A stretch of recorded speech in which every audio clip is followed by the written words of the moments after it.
A lot of rival fans want to discredit New England, and they'll point to, the AFC is a bad conference.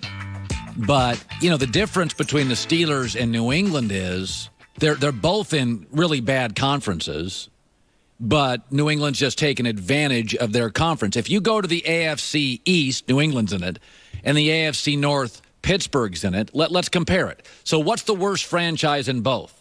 Buffalo in the AFC East, and then Cleveland. Buffalo made the playoffs last year. Remember, Buffalo was the perennial playoff team when the New England dynasty started. They unseated Buffalo. Buffalo was in the playoffs every year. Okay, Cleveland's been in a 25-year abyss. So the Steelers get to face twice a year a far more dysfunctional organization, far more dysfunctional Cleveland than Buffalo. Buffalo was winning this division. Then New England showed up. And even last year, they made the playoffs. Okay, let's go to Miami and Cincinnati. Both have had tons of good players since the dynasty started. Miami's had a lot of good players in the last 18 years. Cincinnati's had a lot of good players. Well, Miami made the playoffs in 2000. Cincinnati, they won a playoff game in 2000. Miami did.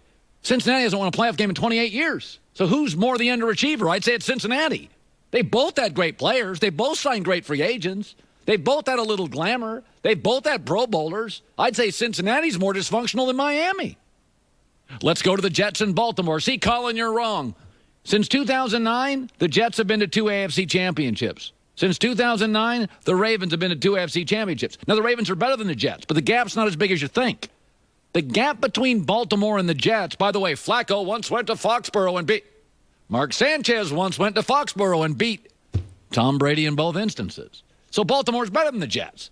But the difference is that New England plays its first road game once the playoffs start, usually in the Super Bowl, is that New England takes care of the teams they should take care of. They don't play down to their competition. If you go to the last decade, look at these numbers. If you go to the last decade, and both these teams are in divisions where they're the perennial powerhouse, last 10 years, the Patriots have double the division titles, 4 times the playoff buys, almost triple the playoff wins, and triple the home playoff games. Tom Brady has never been a great road playoff quarterback. He hasn't been. He's good at home, and he's good at the Super Bowl. But Tom didn't have to play road playoff games because they beat Buffalo twice, and they beat the Jets twice, and they beat the Dolphins usually twice. So, when you can discredit it all you want, but Joy and I were talking about this yesterday. Did you see what happened Sunday to the Steelers? This would never happen with a Bill Belichick coach team. Why did he let it roll? I'll tell you why. It's because Nick signaled for the fair catch. Is that considered a live ball is the question. Yes, it is. It's a free kick, and if the Browns recovered, it's their ball. And the Browns have it. What a sequence. Have you ever seen No. a free kick off a safety recovered by the kicking team? Without the kicking team having to do much. Hugh Jackson actually knew the rule there. I mean, so when I look, like, you can give good is good, bad is bad, efficient's efficient, and inefficient's inefficient. The difference between the two dynasties is Big Ben has to go on the road in the playoffs. And it's hard to win road playoff games. Ask Tom Brady. He didn't win a lot of them. Go find Tom Brady's last road playoff win. I think it's like, what is it, Goulet, 2006 or something? It's like over a decade ago. But New England never has to play road playoff games, and they get a bye, and they're at home. I can think of 5 playoff games, top of my head, they won because of Foxborough. A couple against Baltimore, a couple against Peyton Manning, one against the Jets. I mean, they have won a lot of close games at Foxborough in January that I don't think they would have won at Pittsburgh.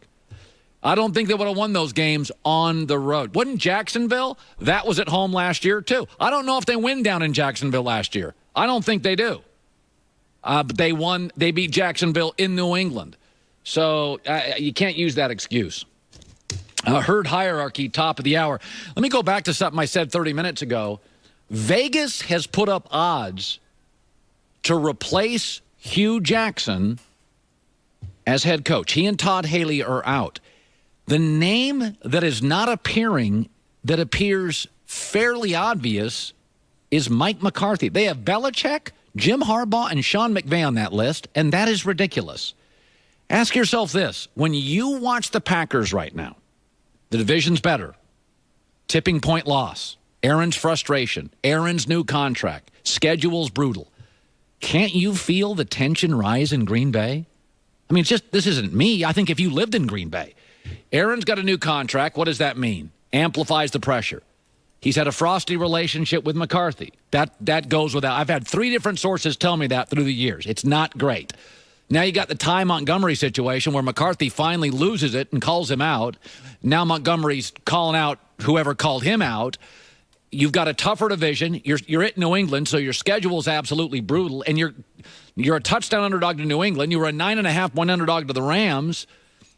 By the way, they just, in the offseason, got rid of Ted Thompson, their front office guy.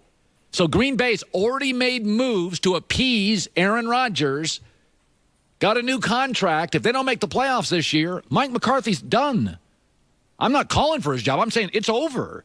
They just got rid of the GM. They went into this season. Aaron went into this season grumbling about, remember when he was at Milwaukee radio station? And he called out the organization. So they've already made one move for Aaron. Now he's got a new contract. The division's tougher. Schedule's they could be out of the playoffs in 4 weeks. At Seattle, at New England, at Minnesota. Herd hierarchy, our top 10 teams.